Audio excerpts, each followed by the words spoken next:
welcome to another Cinefix Now Roundtable. This week, you know, I don't remember how this topic came about. I really don't. You were in your room with Truly, like... Oh yeah, we started talking about it, and then we were like, "All right, save the juice for the roundtable." Yeah, we rarely talk about anything because as soon as we start talking about anything interesting, it's like, "Whoa, no, that's a roundtable." Yeah. And so none of us are friends. And it's just dreadful at the office most of the time. Yeah, dead silence. Yeah. Anytime anyone says something interesting, it's like, whoa, stop the clock. Shut it down. Save that juice for a roundtable. Yeah, Shut it down, make a note on save your the phone. juice. Make a note. Save it for Send me later. an email. And then shut the f I'll put it in my folder marked potential roundtables? And in the meantime, shut the f up. But now You guys think it's fun, but it's like a prison here. It is. Yeah, it's like A mental prison. So now that we actually have the chance to have a conversation, let's get started, huh? Let's do it. Okay, one of the things we wanted to talk about, I think it came about as sort of a weird little what if. Like, what if Star Wars, the New Hope, the original Star Wars, wasn't a ginormous success? What if it was just a regular movie that came and went, and people saw it and they're like, yeah, okay, great. And Like then, it was not good enough for them to make the sequels. correct. But good enough still that it was like whatever. That George Lucas got to keep making movies. Right. Right? What would have happened to George Lucas's career at that point? And that's sort of the question, and the broader question is like, let's play with sort of some revisionist film history here. Like there are a lot of famous directors who got hot real early and then fell apart a little bit or continued getting hot. But like, what if they hadn't gotten hot super early? What would their career trajectory have been? And George Lucas, I think, is a really interesting example of that because you look at American Graffiti, and it's a good movie. Yeah. Yeah. It's I love a really American interesting Graffiti. slice of life kind of movie. That going to Star Wars is weird. It's a weird jump. So had Star Wars not taken off so thoroughly, what would have happened to him? Like, would he have gone back to American Graffiti Yeah. type movies? You know, Yeah, would he have been a Judd Apatow? George Lucas is so interesting because I think that even though we all hate the prequels, you know, the guy's a genius, and the guy, you know, has really pushed technology so far for so long. I think he would have had a Star Wars even if he hadn't made Star Wars. I still think inevitably he would have made a movie like Star Wars. Even That's if, pushing technical boundaries. Yeah. I mean, the guy really was a big part in creating the Pixar computer. I mean, he's crazy important to the film industry outside of Star Wars. He's been a really good businessman, and his technology has come in like the James Cameron sort of boat. His technology developments have come because he wants to achieve certain creative things. Exactly. And so the question, I think for Lucas, the question would have been like, what would have been his return? Is it Empire Strikes Back? Like, because if they had been like, no Star Wars sequels for you, shut that down, maybe he would have gone and made some other American Graffiti like movie. They would have given him some other thing that was like hot in the 70s. Yeah. He would have tried something like pulpy and gritty, and it would have been like a little too happy, and people would have been like, that was weird. And then somebody would have been like, all right, let's give you another shot at like this weird space opera shit or this weird fantasy shit. And it would have been like Lord of the Rings or something. It would have been something big and grandiose and weird. He would have redone THX 1138 on a bigger scale or something. And if that flopped, then that might have been the end of George Lucas. That might have been. The idea, I was actually going to make the same comparison of how like he sort of worked with people to develop the technology he needed to satisfy his creative vision. So I think that, you know, and then eventually leading to ILM, the whole butterfly effect that has had on movies, I think that probably would have happened more slowly because I think if he hadn't had the money to actually like get those technologies developed as quickly as he was able to because of his commercial success, we might not have had Jurassic Park and all these movies that came later that were huge technological achievements maybe as soon because it would have been harder to get that seed money. Right, because people wouldn't have been chasing the success of Star Wars. There would be he wouldn't have had the street cred.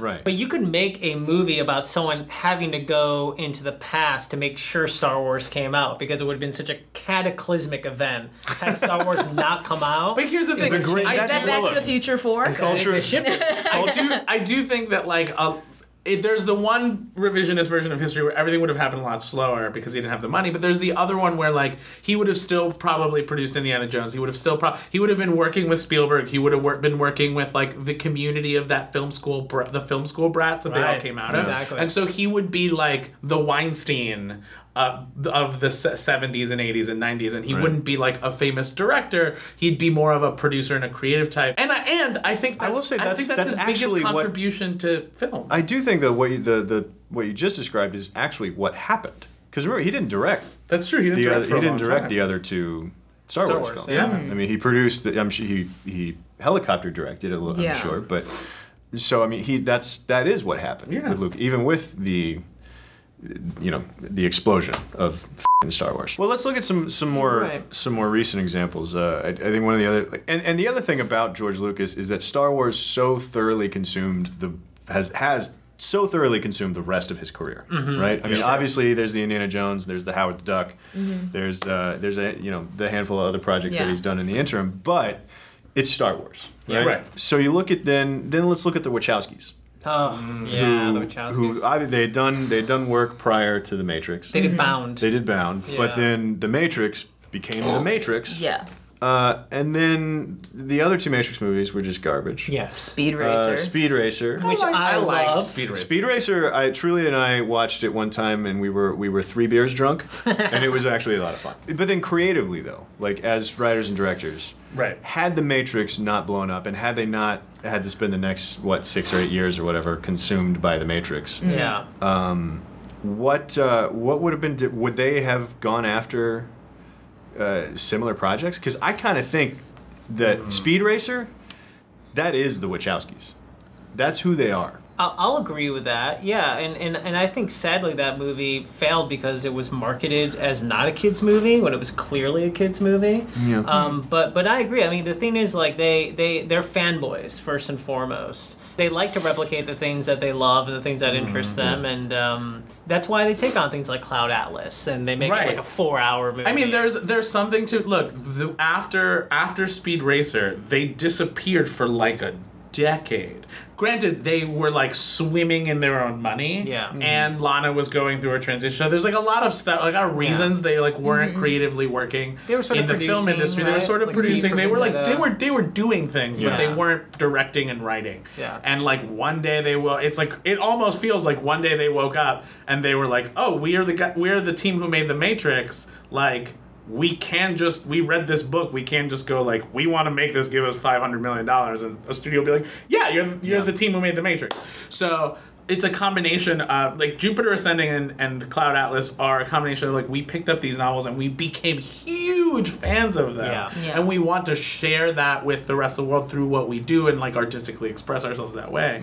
And I also think that maybe in that space, on top of everything that was going on, like, they didn't have that. Like, they didn't have that thing necessarily that they were like, this is the thing we're super huge fans of, and we need to make a movie. I think you might be onto something there, because despite not having seen Cloud Atlas nor Speed Racer, I think this is probably true of any director who has some like larger than life movie at a very early point in your career. It's sort of like after that, it's like Marsha, Right. you know, like you Yeah. want to be able to move on, but you're like under that cloud. It's such a double-edged sword. So I think without that pressure to outdo The Matrix, they wouldn't have had this idea of like needing to kowtow to anyone's preconceived notions of what kind of filmmakers they were creatively. I mean, that sort of like pressure to like, we have to do that again is what ruins a lot of filmmakers. I mean, there's so many where, you know, they're only living up to the first movie they did.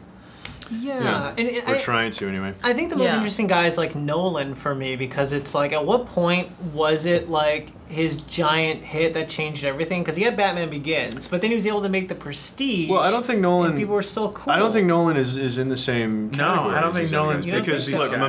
Memento put him on the map. Yeah. But not in a huge commercial way. Like They didn't looking In a film got nerd him, way. looking got him Yeah. Memento. Memento got him Insomnia. Insomnia, He was a Batman. slow. He was a slow build. He was not a like breakout hit. No. I mean, you look at guys like him, guys like Tarantino. Yeah. Right. Yes. Slow build. Yeah, they've been doing their thing slowly but surely and getting bigger and more Yeah. notoriety and all that. Shyamalan is a viral. So like, Shyamalan's it's another funny. good example. It's funny because it's like YouTube success, right? Yeah. Like it's like Hannah Hart did one episode of did like a video of like making her grilled cheese for her friend, put it on the internet, assuming nobody but her friend would watch it. Right. It was this huge viral thing, and then she like turned it into a show and a channel, and like so that's like And the now M. that's Night her Shyam- whole life. And now that's her whole life, and like luckily she's really smart and creative and funny, so like great, it's awesome. But she like career wise, M. Night Shyamalan did, and that's who we're Yeah. talking about. I think Nolan and Tarantino are like we just grinded making videos every day, and like Yeah. over the last 5 years we've amassed this audience. Yeah. Totally. And like we've learned Totally. a lot in that process, and I think I usually think those directors end up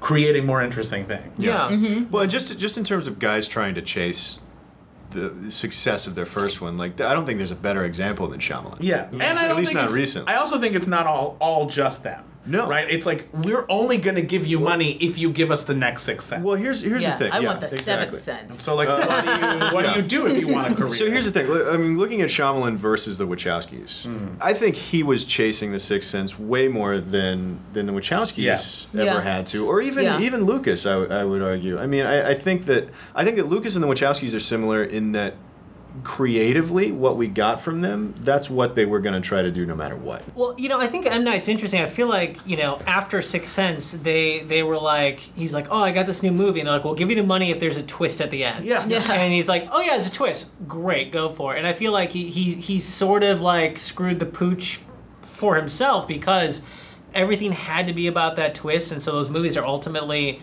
not as rewatchable, and I feel like you said, like Unbreakable, I think is the one movie out of The Sixth Sense that's kind of amazing that he did. I mean, it's easy to blame the studios for movies being bad, Yes. but like they never get any credit for like reining people in. Right. You know, so and when people are not reined in, you get Jupiter Ascending. Yeah. You do. You know, so sometimes you do. And you know? Nolan and Tarantino like are kind of weird little examples of the because I think Nolan is now in a place where like there's nothing to rein him in, and even though I think he's great, like both Interstellar could have used some reining in. Oh yeah. Yeah. Yeah. Whereas- The Dark Knight needed shitloads of it. The Dark Yeah. Knight is I mean- a perfect I'm sorry, film. wait. Just- The Dark Knight Rises. The Dark Knight Rises. Okay. Sorry. Just on the train Sorry. of Thank you. directors who have almost too much street cred for their own good and need some reining in, I think Martin Scorsese is at that point.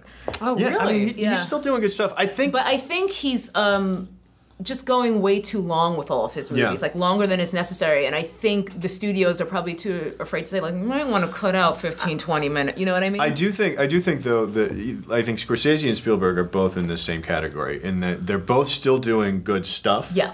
I think bad Spielberg is still twice as good anybody else. Yeah. You know, I'll agree and with so that. like it's hard to not compare Spielberg and Scorsese to Spielberg and Scorsese. Yeah. You know, like They're in their so own it's class. like Yeah. if And I Spielberg think- I think- Lincoln I didn't like as much as Jaws. Like how is that? That's not fair, right? You know, Lincoln is still really good. But let's talk about some examples of what's happening right now. We talked a lot about guys that have indie success and Yes. then get the keys to the kingdom, Yeah. kind of.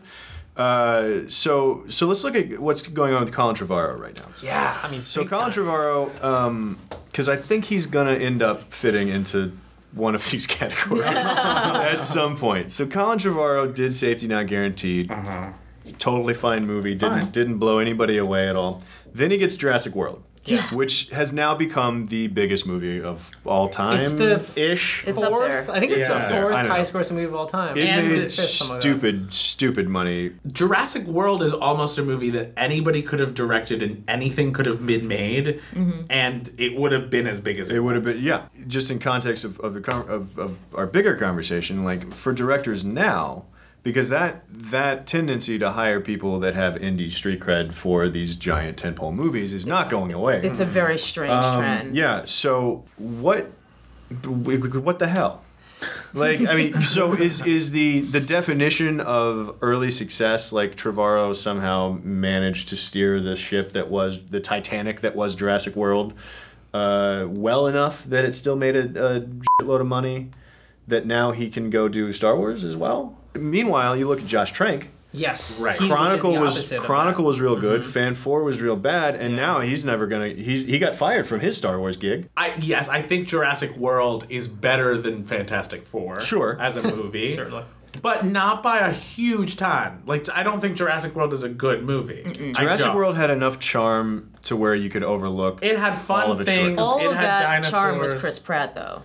I don't know that it was. That's a different conversation. I think the difference though between Jurassic World and Fantastic Four is, you know that scene in Fast and Furious where Vin Diesel and Paul Walker first race and Paul Walker like blows out his gears, his engine falls out of his car, he's kind of sitting there, and Vin Diesel went through and won. That's the difference. Like Vin Diesel's Jurassic World and Fantastic Four is Paul Walker. I mean, it just it didn't work. In terms of a director's ability to like blow up now. Like, what in the environment of the business right now, like, is that even possible anymore? Is it just a weird crapshoot? Because I think it's not a creative thing alone. Director's jail is a very real thing. Yeah. Like, if you take a swing and miss on your first tryout, like, you're done. You're just done. You go to timeout, and at some point they let you back out, but it's hard to tell when or if. And you watch Trank. Trank's gonna go away for a long time. Yeah. But I think taking a big first swing and missing, but being someone that everyone you worked with still respects and likes, puts you like, it's like how long the sentence is. I think the jail sentence is much, much, much, much shorter. If everyone in the studio is like, I still really like that guy. Yeah. It sucks that this movie didn't do as well. We actually liked it internally. Like, I think that guy 2 years from now is going to get another movie, a much smaller movie. Yeah. Yeah. But is going to get another movie, whereas like Josh Trank has like a scarlet. He's got a scarlet letter. Yeah, it's interesting to like see how long these guys or women, which almost never happens, go to director jail, because it's almost like the studio is your dad and he's like giving you the keys to his Aston Martin and he's just like, take it for a spin. And if you f it up, you're not driving that car again, maybe ever. Yeah. Yeah. You'll get the Toyota if you're a good kid for a while. You get the Toyota. Yeah. But if you're already a little anyway, no more driving. You know, just going back to the original sort of idea of what this roundtable is about, if we always have these Trevorrow situations, or, you know, you direct one movie and then you get installed into the studio system, assuming you're successful, and you just go from tentpole to tentpole to tentpole, it's like you never have the opportunity to truly develop creatively, because you're just valeting their cars. Right. You're valeting all of their beautiful cars, and as long as you don't scuff them, you get to keep your job. That's a great way to put it, I think. But I also think that what you guys were talking about, I think at some point, though, the blame does shift on you. I think you're on the as soon as you stop train. making money. Once you have a turd, then it's over. If he does the next Jurassic World and it doesn't even bomb, just doesn't do as well as expectations, all of a sudden, you know, well, let's look it's at Colin's Let's fault. look at the leeway that the Wachowskis have had, because they haven't made money since the first Matrix. Or Shyamalan. Like, let's look at those guys. I mean, the leeway that they get, like, Shyamalan still got to make After Earth. Yeah. After 10 years. Even though they were like, Shyamalan's career literally Shyamalan became in the marketing. Yeah. How can he get worse? So- and then he proves you wrong, and he can get worse. So he stopped making money a long time ago, but still got to keep making big movies.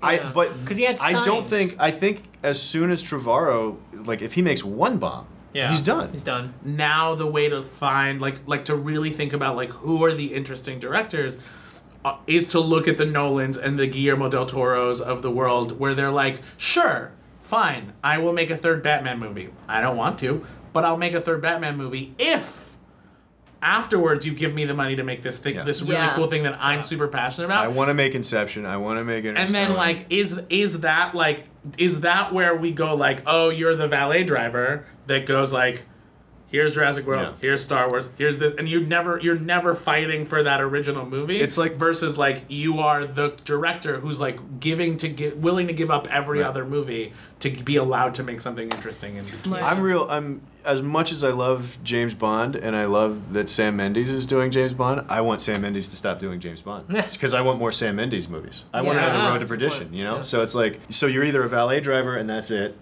or you've made a name for yourself elsewhere and you agree to do these big tentpole things, Right. So that you can then have like one for you, one for me kind Totally, of it's like a tit for relationship. tat Yeah. situation. But Cruz, I agree with you. You know, it's funny because something that's quasi like Star Wars, as in that it's an original idea and didn't do as well here, but actually worldwide did pretty well, is something like Pacific Rim, and that was totally just something he wanted to make.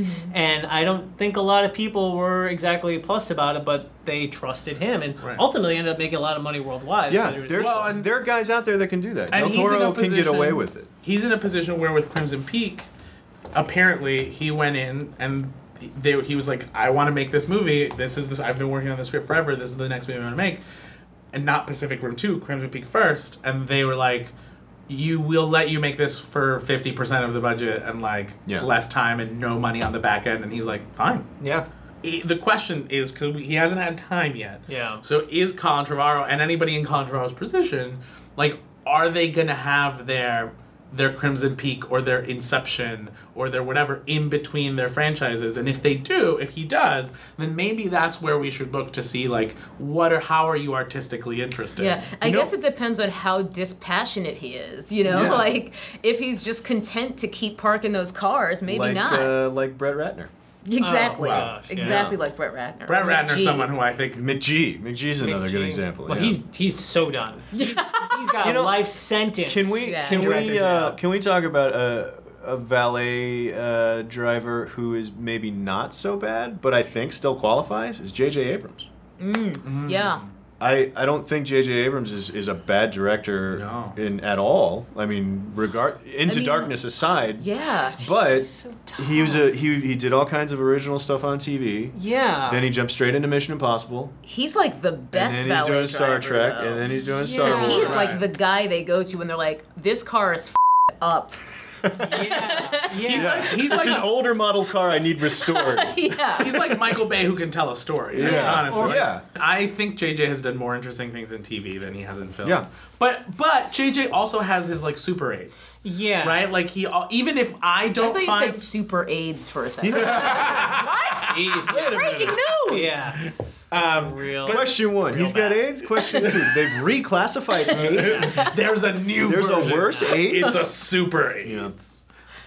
No, but I think like for whatever any of us might like or dislike Super 8, I think that's his path. Like there's where you see like he probably had to fight to get that. And here's another thing about a movie like Super 8. I feel like it was the idea of doing that movie he was really passionate about, but the movie doesn't pay off really at all, I don't think. And like because it falls apart at the end for me, so it's like yeah, I really want to make this movie. Don't know how to end it yet. But just the idea of this movie, I'm really hard for Spielberg, so let me do it. Yeah. Like, that's kind of what it felt like. I agree with that. I don't like Super 8 that much, but I feel like JJ, like before he directs every day, he looks at himself in the mirror and there's a little picture of Steven Spielberg attached in the mirror, and he's like, we're on the same lines, Me and you, buddy. guy. But I think the same thing about not Inception. Well, no, somewhat Inception, but more so Interstellar. I think the same thing about Interstellar. I think Interstellar was like, I'm so passionate about this. I've been working on it for so long. It's definitely not ready to go. But like, here's my shot. I've got a big idea that I don't have an answer to. Right. So, all right. So what did we decide today? That I don't know. things are different now. The conclusion is inconclusive. Okay. Yes. It's just an interesting thing to think about, and it's interesting to watch, particularly with the phenomenon of like these indie street cred type directors getting giant tentpole movies. Or just And then what remaining happens one-hit next? wonders sometimes. I mean, Yeah. look at the people who did the Blair Witch Project. I was just reminded of that when you guys talked about like hugely grossing independent movies. Like, whatever happened to them? How come they didn't become Jason Blum? Yeah, exactly. Right? Like Blumhouse exists because of Paranormal Activity. Yeah. Right. And like, how come those They people... did it first. They did it first. Yeah.